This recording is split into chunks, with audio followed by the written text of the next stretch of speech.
Spirit 1053. I'm Erica. So looking forward to talking about Jimothy today, the raccoon from Ballard who has crawled into our hearts. You may have seen him on your social media. He has a shortened spine and kind of looks like a walking footstool. That's how one fan described him. Well, today on the show, we have a very special guest, Dr. Carrie Schneider from the Family Pet Veterinary Hospital in Seattle. Welcome to the morning show. Welcome. Thank you so much for having me. Aw, let's start with the heart of this story.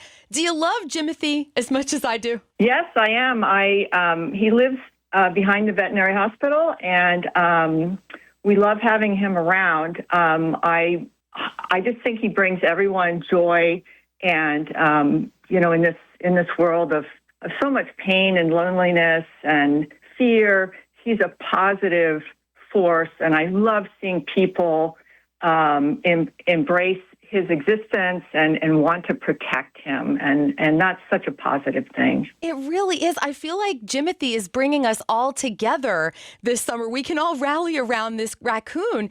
And so I'm curious, you've actually laid eyes on Jimothy. What is he like? I've only seen him from a distance hopping along, so I can't speak to his personality. I think he's just living his best life as a handicapped raccoon. He really is. He doesn't know that he's handicapped, and he's just doing his best.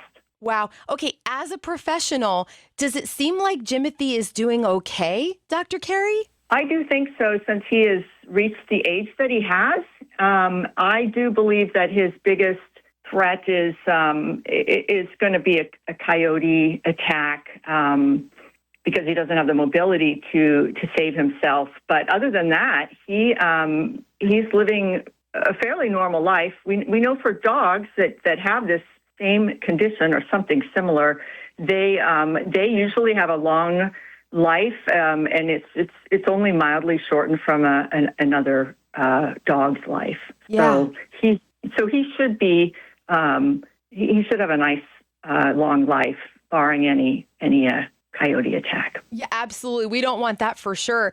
I'm curious because I've been watching the footage of Jimothy as a baby. People are now saying, yes, he was born with this condition. It wasn't caused by an accident. You're confirming that. Yes, absolutely. It's been reported in this species. And there's a lot of species that have these congenital defects. We don't know very much because they don't survive very long. There's no economic reason to study them. But this definitely appears to be what he has going on. No radiographs of him, of course, but he has very much the appearance of canines that have the same disease. Okay. Dr. Carrie, what would you say to somebody who wants to, quote unquote, help Jimothy or feed him? What would you advise? I definitely think that we should leave him alone and let him live as a raccoon. That's what he knows. And we don't want to give him any food that's going to upset his gastrointestinal tract. They already have, he's already got some compressed organs in there. And so we don't want to make that worse by giving him human food. Probably the best thing people can do is observe from a distance, stay out of his way so that he can live a normal life. Keep your dogs on a leash so that he doesn't get traumatized by that. Love him from a distance, Dr. Carrie. Yes. I think it's kind of funny because raccoons, you don't typically describe them as lovable, but we all just think he's the cutest thing. And I think maybe some people aren't realizing that it can be dangerous to interact with any raccoon. Yes, and particularly the ones in Seattle they do focus on garbage cans, and I've seen them, in my own home, sort of defend the garbage can as I've come out to put garbage in the can, so that they can be very aggressive, and they do bite. They bite humans, they bite dogs, and these can become infected. Some raccoons carry rabies, and we really need to give them the space and respect that they deserve. I know in other parts, non-urban areas, the raccoons appear to be cuter because and friendlier because they're not. They don't need to be as aggressive about procuring food as they do in the city. Wow, that's so funny to me. I've heard that before, but I forgot.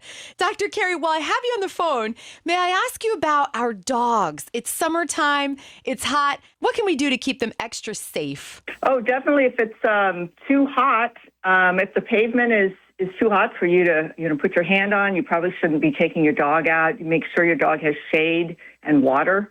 And also, putting water out for other species is always nice. A little bowl outside for the birds and the squirrels is super helpful. Or if you're in Ballard, maybe even Jimothy will come by and take a sip out of your doggy bowl. Yeah, he may. I think that that there's several people putting water out for him now in Ballard, so that's good. Yes. Oh, I'm so proud to live in Seattle. I know. Dr. Carey Schneider from the Family Pet Veterinary Hospital in Seattle, thank you so much for your time today. You're wonderful. Thank you. Take care. You too, honey.